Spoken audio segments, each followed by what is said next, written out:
Good morning students. तो आज हम बात कर रहे हैं हमारे चैप्टर में आगे बढ़ रहे हैं। और देखिए, मैंने आपको क्वेश्चन दिया था कि एक हीटर है जिसकी पावर है 200 वाट और इस फैन में वोल्टेज आ रही है 200 वाट वोल्ट।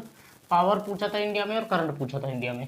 तो देखिए, सबसे पहले रेजिस्टेंस की वैल्यू निकाल सकते हैं। आर बराबर क्या होगा, V² होगा। तो आर वी की वैल्यू कितनी है भैया, 100 है, तो 100 × 100 अपॉन पावर कितनी थी 200। आंसर आया 50 ओम का। उसके बाद इंडिया में पावर क्या होगी, V²/R। तो इंडिया में वोल्टेज कितनी आती है 220, तो 220 × 220/50 कैंसिल होकर पावर की वैल्यू मेरे पास कितनी आ गई 968 वाट। अब यहाँ पे करंट की वैल्यू, यहाँ पे किसकी वैल्यू, करंट की वैल्यू हम निकाल सकते हैं यार। करंट की वैल्यू कोई बड़ी चीज़ नहीं है। I क्या होगा V/R। जरूरी नहीं है पावर का फॉर्मूला लगाओ यार, कोई ज़रूरी थोड़ी नहीं है। I V/R। V कितना है 220 और R कितना है हमारा 50 ओम। कैंसिल हुआ, कितना आ रहा है, काटो, 520 और 520 4.4 एम्पियर। ये मेरे पास करंट आ रहा है। सिंपल क्वेश्चन था, कोई टफ चीज़ नहीं थी, आराम से हम कर सकते थे। तो आज हम पढ़ने वाले हैं व्हीटस्टोन ब्रिज को। इसको पढ़ने वाले हैं व्हीटस्टोन ब्रिज को।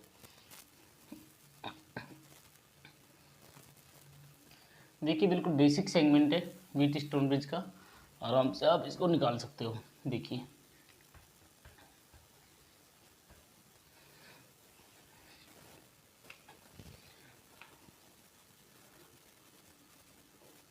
व्हीटस्टोन ब्रिज, समझिए व्हीटस्टोन ब्रिज होता क्या है। देखिए, एक साइंटिस्ट था व्हीटस्टोन, उसने 5 रेजिस्टेंस, या मैं कह सकता हूँ 4 रेजिस्टेंस और एक गैल्वेनोमीटर, 4 रेजिस्टेंस और एक गैल्वेनोमीटर की हेल्प से एक सर्किट तैयार किया। उस सर्किट का यूज क्या था, उस सर्किट का यूज था कि उससे हम अननोन रेजिस्टेंस की वैल्यू निकाल सकते थे। किसकी वैल्यू निकाल सकते थे, अननोन रेजिस्टेंस की।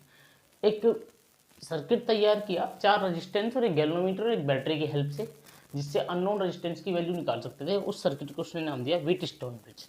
क्या नाम दिया, व्हीटस्टोन ब्रिज। इसमें क्या होता है, चारों रेजिस्टेंस जो हैं वो एक काइट शेप में कनेक्ट रहते हैं, और जो गैल्वेनोमीटर होता है वो उनके बीच में एक ब्रिज का काम करता है। उनके बीच के पॉइंट पर किसका काम करता है, ब्रिज का काम करता है। और यहाँ पर उसकी बैलेंसिंग सिचुएशन के अंदर एक बैलेंसिंग सिचुएशन आती है। उस बैलेंसिंग सिचुएशन के अंदर हम अननोन रेजिस्टेंस की वैल्यू फाइंड कर सकते हैं। ये सिंपल सेगमेंट था, बहुत ही सिंपल पोर्शन था। तो देखिए, सबसे पहले हम इसके सर्किट की बात करते हैं।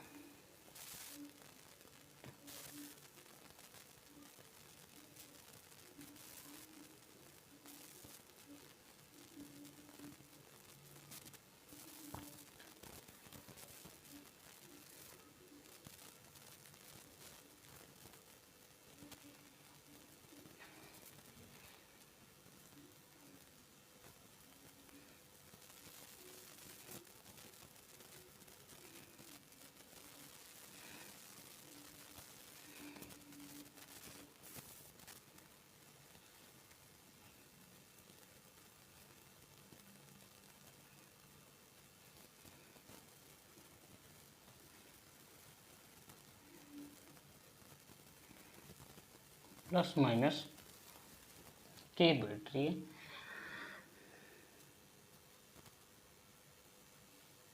ये पहला रेजिस्टेंस,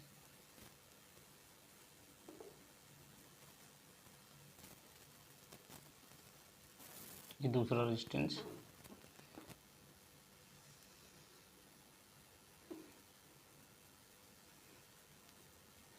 ये तीसरा रेजिस्टेंस।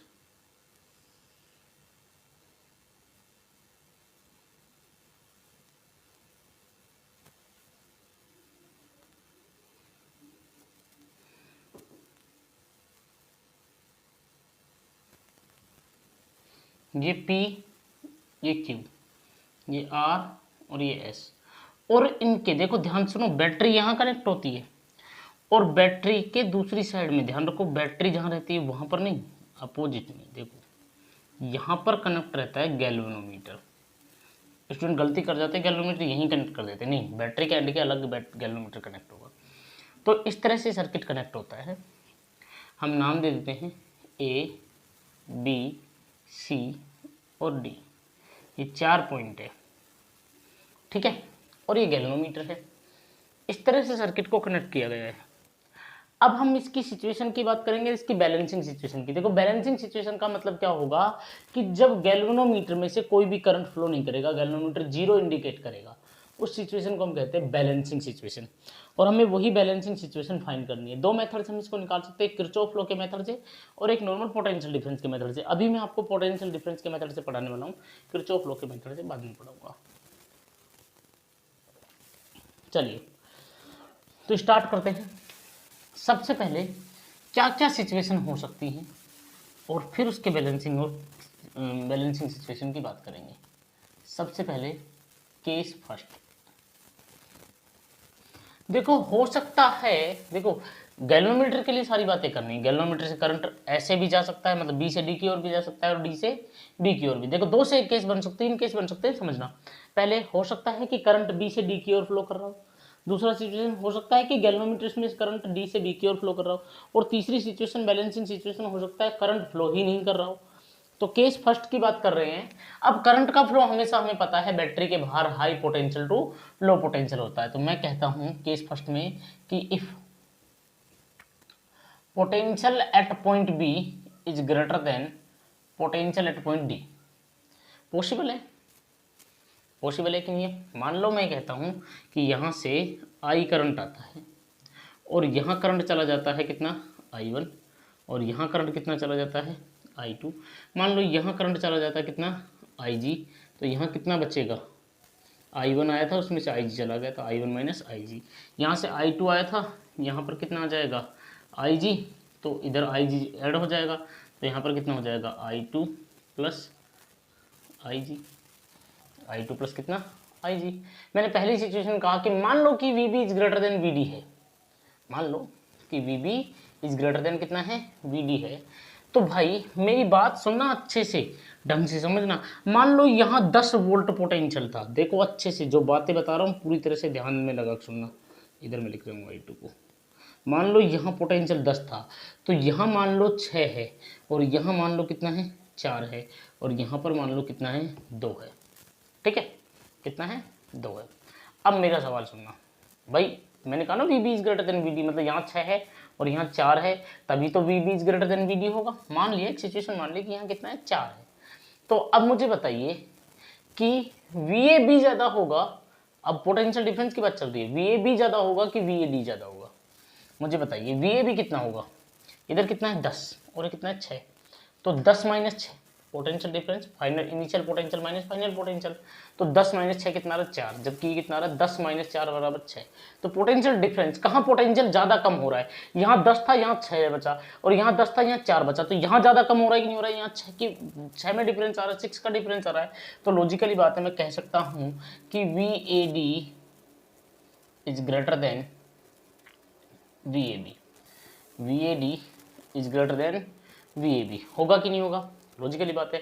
यहाँ की बात करें, यहाँ 6 था यहाँ 2 है, और यहाँ 4 था यहाँ 2 है, पोटेंशियल डिफरेंस कहाँ ज़्यादा हो रहा होगा, 6 मैंने 2 4 और 4 मैंने 2 2, तो लॉजिकली बात है यहाँ पोटेंशियल डिफरेंस ज़्यादा हो रहा होगा, मतलब VBC इज ग्रेटर देन कितना, VDC के। बोलो आपको बात समझ में आई कि नहीं आई? पॉइंट पोटेंशियल कर लो, आप पॉइंट रख लो कि 10 6 4 2। अब आप गौर से देखो कि किसका पोटेंशियल ज़्यादा कम हो रहा है, आप दोनों को पोटेंशियल को कम करके देखो, यहाँ 10 माइनस 6 4 और यहाँ 10 माइनस 4 6, तो किसका ज़्यादा हो रहा है, ये ज़्यादा हो रहा है, यानी कि A से D के बीच में पोटेंशियल ड्रॉप ज़्यादा हो रहा है, पोटेंशियल ड्रॉप ज़्यादा हो रहा है। किसका पोटेंशियल ड्रॉप ज़्यादा हो रहा है, VAB का, VAD का। किसके कंपेरिजन में, VAB के कंपेरिजन में। इस साइड की बात करें तो यहाँ 6 था यहाँ 2 बचा है, और यहाँ 4 था यहाँ 2 बचा है, लॉजिकली 6 से 4 2 और 4 से 2, तो ये ज़्यादा कम हो रहा है, 4 की वैल्यू डिफरेंस आ रही है, तो इसका मतलब VBC का पोटेंशियल ड्रॉप VDC के कंपेरिजन में ज़्यादा है। और करंट का flow, then IG flow from B point to D point. पहली बात केस फर्स्ट हो गया। केस सेकंड की बात कर ले, if VD is greater then VB, हो सकता है VD is greater then VB, हो सकता है कि नहीं हो सकता है, हो सकता है।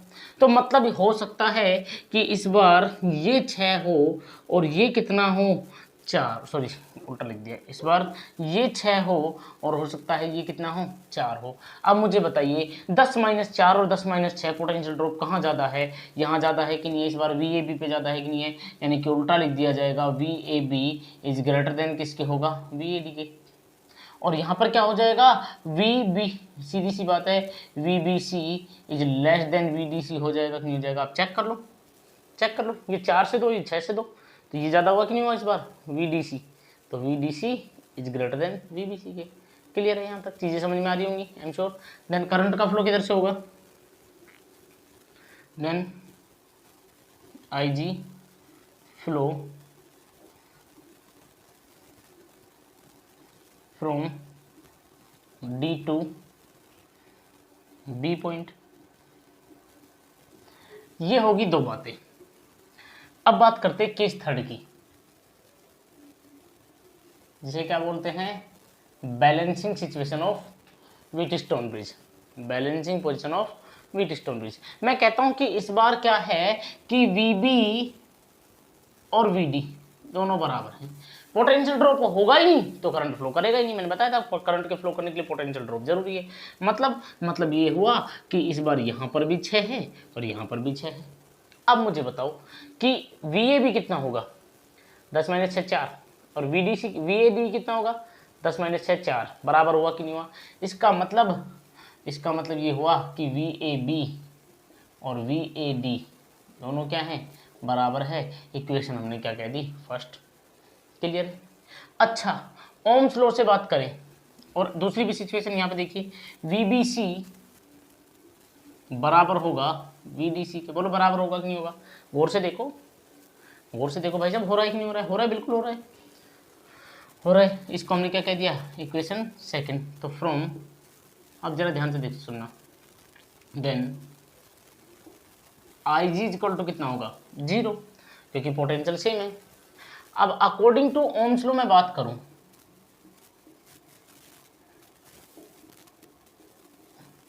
तो वी ए भी कितना होगा, V बराबर आई आर होता है। तो इस रेजिस्टेंस पे कितना पोटेंशियल आएगा, कितना पोटेंशियल ड्रॉप आएगा, तो भाई क्या होगा, V बराबर आई आर होता था कि नहीं होता था, करंट इंटू रेजिस्टेंस। तो इसका रेजिस्टेंस की वैल्यू कितनी है, P, और करंट कितना है इसमें, I1। बहुत बढ़िया भाई, बहुत ही बढ़िया।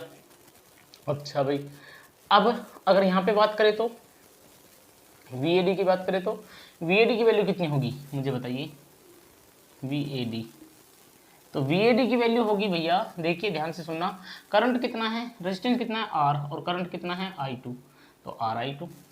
इसी तरह से VBC की बात करूं मैं तो क्या होगा, करंट कितना है I1 minus IG into resistance कितना है Q। और अगर बात करूं VDC की तो करंट कितना है I2 प्लस कितना IG, और रेजिस्टेंस कितना है S। बोलो क्लियर है। फ्रॉम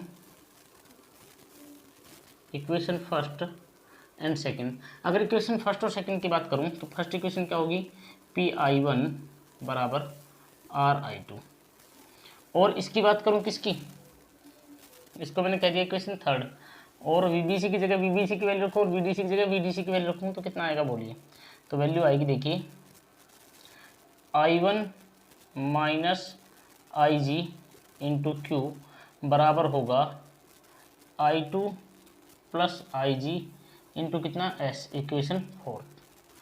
अब मुझे एक बात पता है, मैं क्या करता हूँ, इक्वेशन थर्ड को डिवाइड करता हूँ इक्वेशन फोर्थ से, इक्वेशन थर्ड को मैं डिवाइड करता हूँ इक्वेशन फोर्थ से। तो जब मैं इक्वेशन थर्ड को इक्वेशन फोर्थ से डिवाइड करूँगा तो क्या होगा देखिए, PI1 बराबर होगा RI2, लेफ्ट साइड को लेफ्ट साइड से I1 minus IG into Q, और यहाँ पर I2 प्लस IG इंटू कितना S। अब मुझे पता है कि एट बैलेंसिंग पोजीशन IG कितना है, 0 है, जो सिचुएशन हम बात कर रहे हैं उसमें IG कितना है, 0, तो IG की जगह 0 रख दिया, तो I1Q बराबर RI2 अपॉन I2S, I1 से I1 कैंसिल, I2 से I2 कैंसिल, तो P अपॉन Q बराबर आ रहा है आर अपॉन एस के, आर अपॉन एस की। ये मेरी कैसी सिचुएशन है, बैलेंसिंग सिचुएशन। इसी को कहते हैं व्हीट स्टोन ब्रिज की बैलेंसिंग सिचुएशन या फिर व्हीट स्टोन ब्रिज का बैलेंसिंग स्टेटमेंट। और यहाँ एस क्या है, अननोन रेजिस्टेंस है। एस की वैल्यू कैसे निकाल सकते हैं, क्यू अपॉन पी इंटू क्या करके आर, इंटू क्या करके आर। ये अननोन रेजिस्टेंस की वैल्यू निकालने का मेथड है। तो ये मेरा सिंपल सा व्हीट स्टोन ब्रिज का फॉर्मेट था, आपको आराम से समझ में आया होगा। सबसे पहले इस पॉइंट की पोटेंशियल को हाई माना, इसको लो माना, फिर उल्टा इसको लो हाई माना, इसको लो माना, फिर दोनों को बराबर किया और आई जी को क्या रख दिया, जीरो, फिर इक्वेशन को आपस में डिवाइड कर दिया और कुछ भी नहीं किया। सिंपल लो था, आराम से आपको समझ में आएगा। एम श्योर आपको व्हीट स्टोन ब्रिज समझ में आया होगा। नहीं आया तो मुझे आप कमेंट करके बताएंगे। ठीक है भाई, मिलते हैं नेक्स्ट वीडियो में।